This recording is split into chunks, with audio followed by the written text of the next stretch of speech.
Doctor Babasaheb आंबेडकरांचा ज्या पद्धतीने देशाचे गृहमंत्री अमित शाह यांनी लोकसभेमध्ये अवमान केलेला आहे, बाबासाहेब आंबेडकरांविषयी वेगळ्या प्रकारचे शब्द वापरले, लोकांना उद्देशून असे म्हटले आंबेडकर आंबेडकर इतना नाम अगर तुम भगवान का लेते तो 7 जन्म का पुण्य लेते असं म्हटलं। याचा अर्थ काय? बाबासाहेब आंबेडकरांचं नाव घ्यायचं नाही आणि मग याचा निषेध विधान परिषदेमध्ये आम्ही केलेला आहे। आम्हाला सभापतींनी बोलू दिलं नाही, उलट रेकॉर्डवर यावं म्हणून वेगळ्याच भूमिका घेतल्या। खऱ्या अर्थाने ज्या डॉक्टर बाबासाहेब आंबेडकरांनी संविधान बनवलं त्यांचा जर देशाचे गृहमंत्री अशा पद्धतीने अवमान करणार असेल आणि त्याच्यावर जर सभागृहात बोलणं होऊ देत नसेल तर मग हा संविधानाचा अपमान आहे, बाबासाहेब आंबेडकरांच्या विचाराचा अपमान आहे। आणि म्हणून महाविकास आघाडीनं परिषदेमध्ये पूर्णपणे या कामकाजावर आज वॉकआउट आम्ही केलेला आहे। आम्हाला बोलू दिलं नाही सभापतीनं, अनेक मंत्र्यांनी याला विरोध केला आहे। याचा अर्थ जी महायुती किंवा भारतीय जनता पार्टी बाबासाहेब आंबेडकरांचा आदर करत नाही का?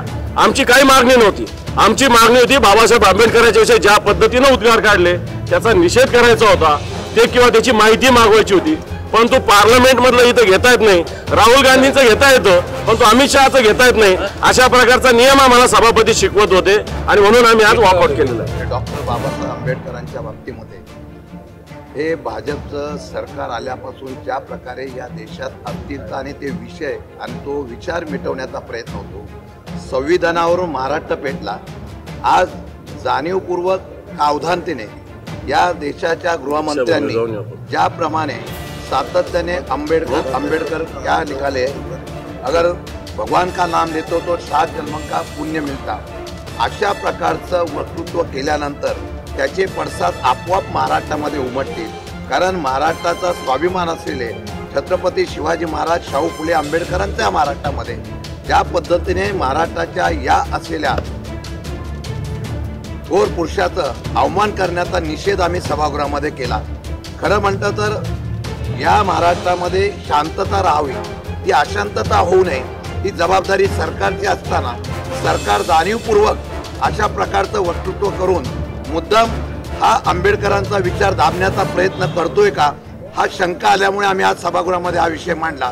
दुर्दैवाने या बाबतीमध्ये सभापतींनी ज्या पद्धतीने शब्द वापरले ते शब्द वापरल्यानंतर आम्ही निषेध केला।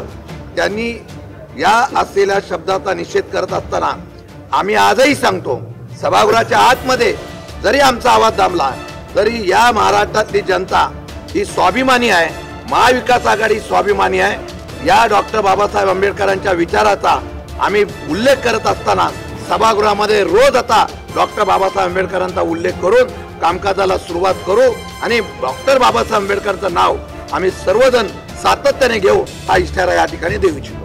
डॉक्टर बाबासाहेब आंबेडकरांनी या देशाला घटना दिली, देवाप्रमाणे या ठिकाणी डॉक्टर बाबासाहेब आंबेडकरांना सर्व समाजातले लोक या ठिकाणी मानतात। अशा वेळी त्यांचा अनुद्गार जो काढण्यात आला त्याचा निषेध करण्याची भूमिका, त्याची माहिती घेण्याचा प्रयत्न आम्ही केला, परंतु दुर्दैवानं सभापती महोदयांनी ज्या घटनेच्या आधारावर हे विधिमंडळ चालतं, घटनेचे शिल्पकार म्हणून डॉक्टर बाबासाहेब आंबेडकरांच्याकडे आम्ही बघतो, त्यांच्याबद्दल बोलायला सुद्धा देणार नाही, या पद्धतीच्या हुकुमशाहीचा आम्ही या ठिकाणी निषेध करतो।